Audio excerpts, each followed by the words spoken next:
Signore e signori, buongiorno e viva Firenze. Ladies, gentlemen, good morning.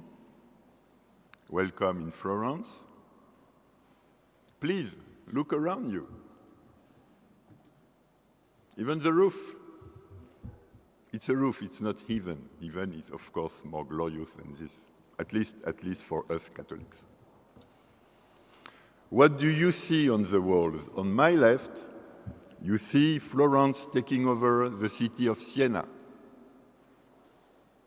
Wow, quite impressive. On my right, you see Florence taking over the city of Pisa. So you may think, wow, Florence is a typical military state like Prussia was at its very beginning. No, you're totally wrong. Florence wasn't that. So what was Florence? There is many things suggesting what was Florence. You have to look, particularly the roof. What do you see? Everywhere. Gold. Gold and gold. And gold was the currency. Currency for wholesale trade, currency for long-distance trade, long-distance banking. Florence was pretty good at feeding sovereign debt. And by the way, the King of England did kill half of the city by making default. But the King of Napoli did the same, so half of the cities have been bankrupt thanks to the kids. So Florence was a city of craftsmen, traders, bankers, a city of bourgeoisie, typically. In the Middle Age, they did start around 1000.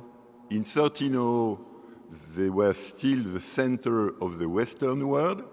Florence was the city of London, plus Wall Street, plus Chicago Board of Trade. Florence was the center of anything in the Western world. Then they did invite roughly banking, they did invite accounting, they did invite a big currency, you know, il fiorino, the florint, le florin, that's the gold money from Florence. And after the crisis, it did restart, and what you see there is that roughly in 1500, if I summarize, in 1500, the ruling class did decide to stop civil wars inside the ruling class, and then, surprisingly, you may think they did decide to stop the Republic and to take a merchant banker as a duke. So while we French, we think that, of course, a duke is an aristocrat, it's not the case here. The duke was Morgan Stanley. Duke Morgan Stanley, and after a while, also, the same family did get a pope, Leo X. So on your head, this circle is showing you the duke, and then the pope being in the family. So if you are not killed, you will be banned, so I guess you will accept many decisions, many political constraints. I will not develop this more.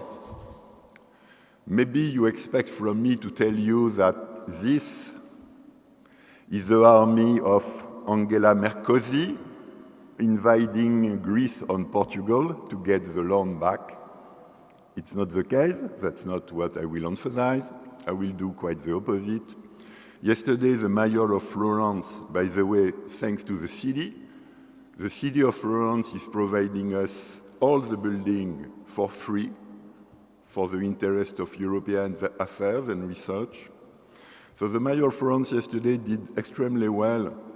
Florence is not a museum suffocating a city. It is a city very proud of its museum and looking forward to doing better things. That's the same with Europe. We Europeans, all of us are not Europeans. My researcher, Michael, is American. I have researchers from China, Brazil, Russia.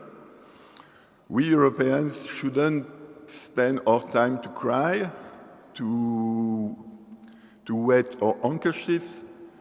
We have to do things, we have to look forward, we have to find ways, and we have to do. We have to innovate. Nobody in the world will wait for us, and we do not need to be waited. We need to move. Energy is, of course, one of these big domains where Europe has to move, and maybe where Europe is already moving. That's the purpose of the day. State of the Union. Yesterday we got the President of the European Commission, the Prime Minister of Italy. Today, energy. We know that at least 3 areas of energy are moving in Europe, in a European frame. First, the internal market. I know that, like me, you may think that internal market did start in 1986, and it's pretty long to get it, but could you tell me where you know an electricity internal market being working? In Canada, in the US, in Brazil, in Russia, in India, in China? There is none, nowhere. In gas, you will see in a moment, it's different. In gas, we have an outstanding example with the internal gas market in the US, but except the US, not that much other markets. So building markets can be long or difficult. Is it useful? Is it delivering anything? It will be addressed by the first session. Internal market achievement, yes, not. Delivering what? We will see. Second session, mitigating climate change. Do we have other big political body or entities that doing more than Europe or doing best than Europe to mitigate climate change? We have to look at, we have to discuss it. We know that Europe is using several tools, the price of carbon, the public push for renewable, and the enhancement of energy efficiency. Why do we have so many tools? Do they complement? Do they contradict? We will see too. This afternoon, delivering security of supply. We have push for renewable, and then what will happen for, let's say, gas? Will we get the infrastructure we would like? Will we get the supply we would like? Do we want to have any gas supply in the future? Maybe we do not need any gas and only the US, India, and China will use it. It has to be discussed too. And at the end of the day, and it will be also the end of the day, we have to look at these 3 pillars: the internal market, the climate change policy, security of supply. Do we have 3 pillars making our common energy policy more robust at the European level? Or do we have 3 policies not helping each other, contradicting each other, even blocking each other? It's an open debate, and the debate will be open. The structure of the day is made of 4 sessions. Each session, a chairman, a chairperson, 2 speakers, 1 speaker giving a European voice, not necessarily the European voice, but a European voice, and a second speaker making a totally independent and free comments or assessment. So we will get it in this order. First, this session, internal market. Of course, Philippe Lowe. Philippe Lowe has been Director General for Competition, now Director General for Energy. So Philippe knows everything we should know on the European scene.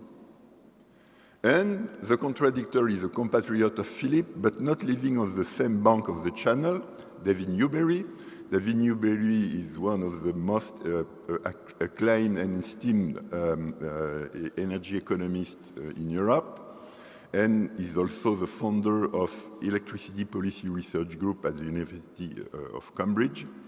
And David will give us how he views this, our internal markets. Then we will jump to the other session. Other session, we will get Jos Delbeke, a European view on mitigating climate change. And Jos will be challenged by Carraro, and now I am a little bit dyslexic, so I'm unable to remember your full name. Carraro, I cannot remember if it is Alberto.